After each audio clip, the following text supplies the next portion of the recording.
Hello, everybody, and welcome back to Screen Stars. The film review I have for you today is a movie called We Go On, and it was released in 2016. And it is like a supernatural ghost story, and it focuses on one character played by Clark Freeman, who at the beginning of the movie he wants definitive proof of life after death. And he decides to put an ad in the local press offering a reward of $30,000 for anybody that can definitively prove this to him. And he asks people to send him evidence, and his decision then is to filter it down to the ones that he thinks are the most genuine, and then he will go and see them and see what evidence they can present to him. So he does that. This gets the attention of his mother, played by Annette O'Toole, who you may remember from things like Superman 3 and Smallville.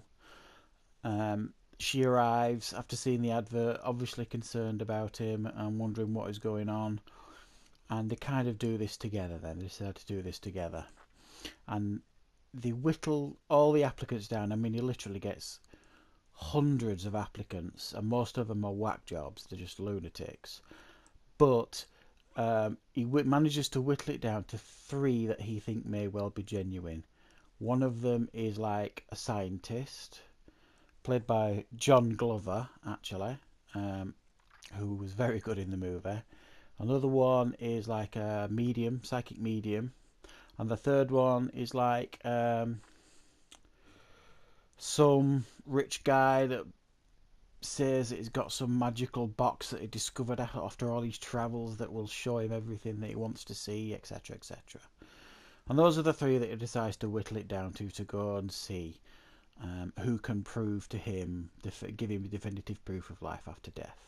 So the first guy he goes to see is the scientist, John Glover character, who believes he can open him up to a supernatural event by stimulating fear and all this kind of stuff and take you back to when you were a child and you were scared and all that kind of stuff.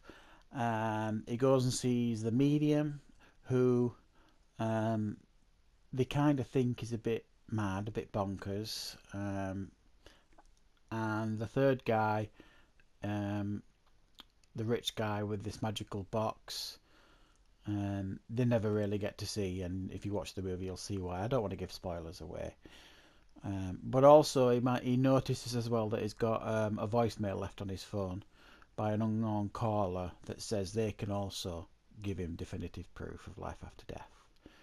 So he explores all these options, including the unknown caller, to try and get where he needs to be. Now, this wouldn't be much of a ghost story, supernatural ghost story, if he didn't manage to experience something eventually, and he does. I'm not going to tell you how or in what way he does. You'll have to watch the movie yourself. But he does manage to experience supernatural events, and then he can't turn it off then. So it kind of opens a door, and he kind of wishes he hadn't. So that's as far as I'm going to go with the story. Now, the guy here, Clark Freeman, that plays the main character in this, I don't really know much of him, but he played the role really quite quirky. He played it really strangely, this character. Not in a bad way. It was quite it was really an interesting performance. He played quite a damaged guy. He suffers from all these like ailments of like agoraphobia, and he's scared of cars, and he goes on buses everywhere, and basically he's scared of a lot of things. So why he wants to see bloody ghosts, God only knows. He played it quite well. Where I think this movie fails, and I think it does fail on a few levels, is this is the setup. We don't really know his motivations really as to why he wants to see ghosts. Within the first couple of minutes of the film starting, that he rings up to put the ad in after because he can't sleep. And even when you do find out what his motivations are, they don't really seem strong enough for someone to want to see life after death. So I thought that was the motivations for a bit weak. There are plot holes in this movie that are undeniable, and they do kind of get on your nerves a little bit because there are so many of them. And they threaten to drag the movie down, but ultimately I managed to get past the plot holes, but there are a few. And probably the worst offender of all is the film just isn't scary enough. You think it's going to get you to this point and then kick off, but ultimately that isn't really what happens. What we do get is a story that builds up and builds up and builds up, and then ultimately half delivers. It kind of gives you what you want, but I didn't find it personally particularly frightening. Now that's subjective. You might watch it and be terrified, but it didn't particularly scare me what I saw. But that doesn't ultimately make this a bad movie. I think this is actually a very interesting movie, but I don't think this could be sold as a horror movie because it isn't. It's more like a supernatural thriller.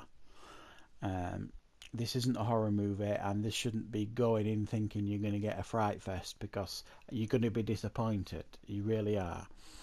What you get here is a quite a well-made movie with some good acting in it, with a good cast on display, and an interesting story about wanting to learn what's out there. But ultimately, there are failings in it. The setup isn't brilliant. The plot holes are hard to ignore, and I don't think it's particularly scary enough. But it is worth a watch because it is definitely an interesting movie, and I did enjoy it. But ultimately, I do think it is a little bit flawed. So thank you very much for watching, and if you enjoyed this review in any way, please consider subscribing to the channel.